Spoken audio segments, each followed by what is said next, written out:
I just finished up this arbor and placed it here temporarily. We're going to take it up to the site of my daughter's wedding next week. I designed and made it to be totally portable.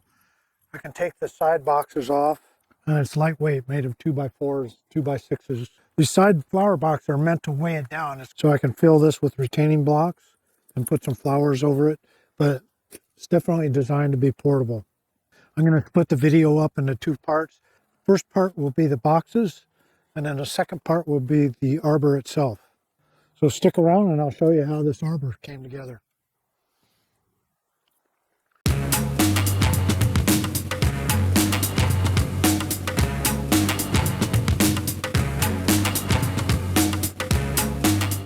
So referencing the drawing, I need four 84-inch 2x4s. This is going to be the main part of the arbor.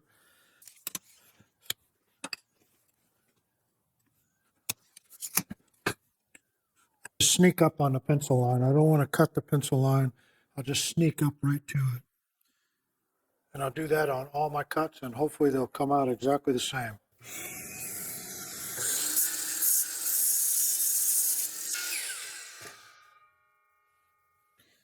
So now I need four 2x4s at 24 inches.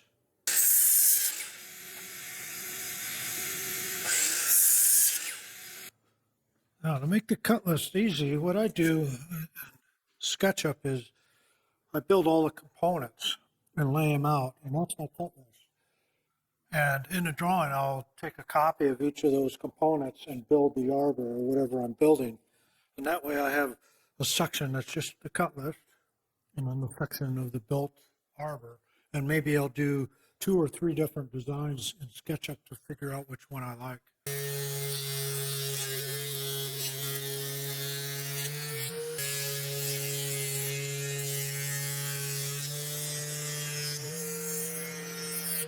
Okay, after all that milling, see how much sawdust I have. Oh my. Yeah, that did a job for sure. I can't tell you how much I like the planer. This is the same board. And I haven't sanded this or anything. But look at how beautiful that is. Yeah, this is cut off the same board. Okay, I got this 2x6 all planed ready to go, cut to 60 inches. Now, according to the drawing, I've got this decorative detail. It's 1 inch down, 6 inches down over here. I'm not going to make this hard. I cut this 1/4 inch plywood. I'm going to use it as a template. What I'm going to do is put an MDF backing on it so it'll be square. Easiest way is just to use some CA glue and some activator.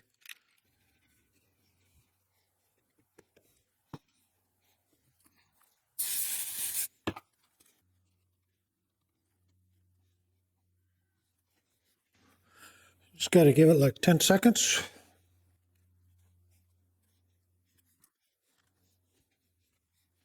There we go. Nice little way to put a template on. So I've marked 1 inch down on the board itself. Match it up with this. 6 inches back, according to the drawings. Now, there's all kinds of fancy ways you can draw the radius, tie a string out here, do all kinds of neat stuff, but I just found finding something big enough to draw the radius. We'll see how this looks. It's an old paint lid, 5-gallon bucket. I think that arch is going to look good. So let me go ahead and cut this out with a jigsaw, and we'll see what we got.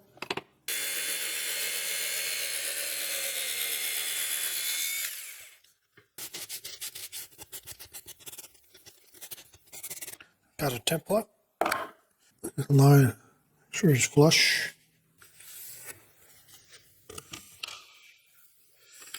Same thing with cutting this. I'll get close to the line Then I'll come back with the router and get the rest with a flush cut bit.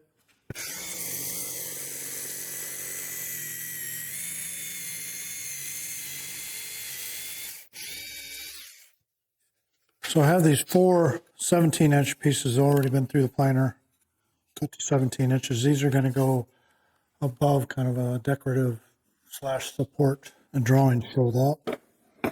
Well, this thing has sure been handy.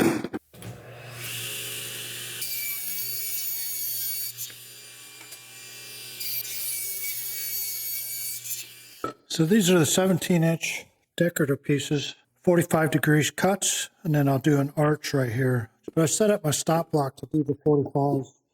That way each piece is going to be exactly the same. So I drew the arch on this. I know it's 2 inches down in the middle. That's where the arch will end. And then 3 inches from each side. 3 inches in. So I'm going to go ahead and make a template like I did with the other one.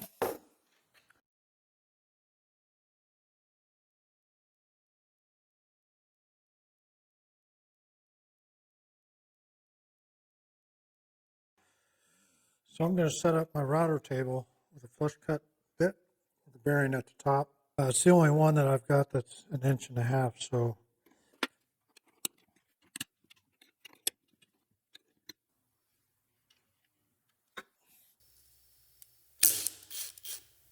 I'll secure it with some small screws.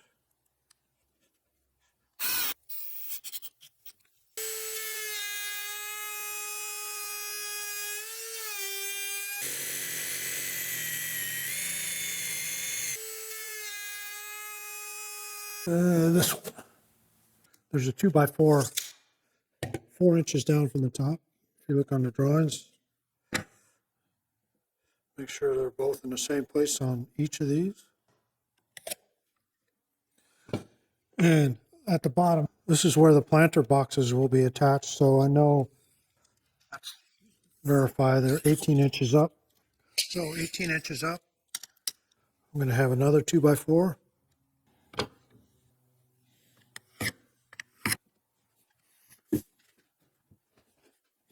Now the lower one, since it's going to be attached to the planter box, I want it to be in there like so, flush with the side that's going to be attached to the planter, just like that.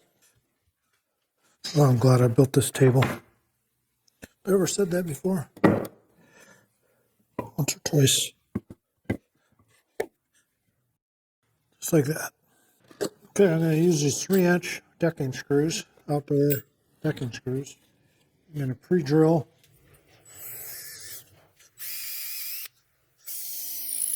Also going to use these. These help me keep everything square.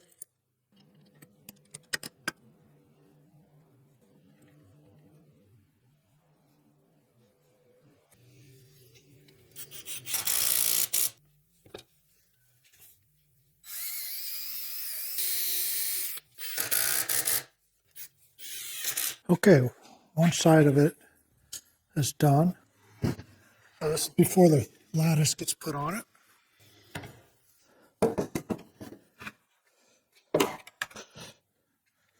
And that's how it's going to attach the planter box. So you can see that it's starting to take shape. Okay, time to work on the lattice. I'll take you from this to this. So I got some 1x2s here that go flush with the inside. Stapler. Oh, I love this thing.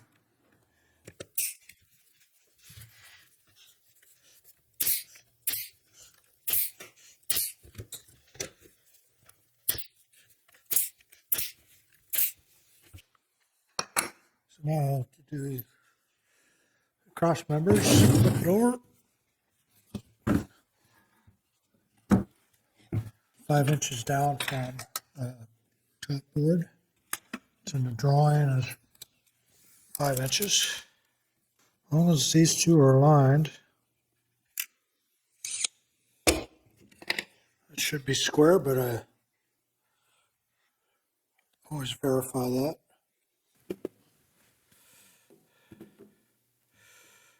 Yep.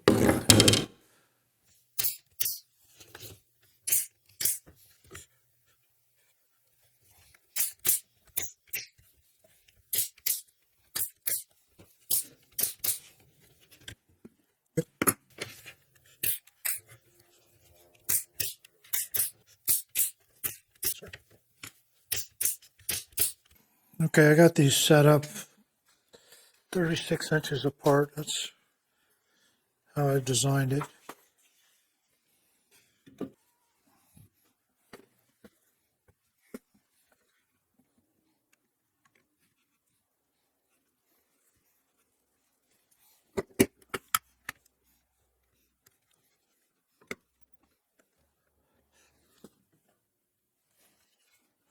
It seems to be plumb and level.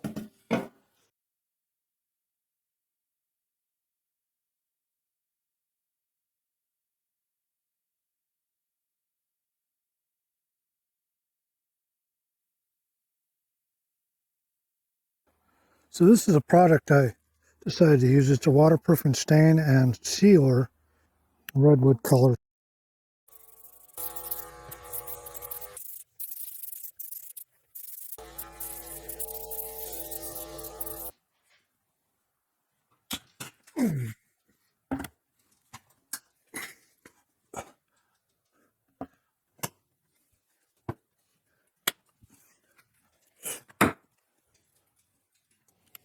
Okay, everything's square on here. I also know that this is exactly 43 inches all the way from the top to the bottom, so everything better be square. So it's time to bolt them down. And I'm going to use these timber locks. My first choice was this 2 7/8. And these are flatter. They'll go flat against the wood, but they're just slightly too long. These are 1.5 inches each, so it should be 3 inches, right? But they've been planed down more than 1/8 of an inch, so these will just slightly protrude on the other side. So I had to go get the 2.5 inch version of this, but they have a different head on them. So be aware of that if you're buying a 2.5 inch version of the timber lock.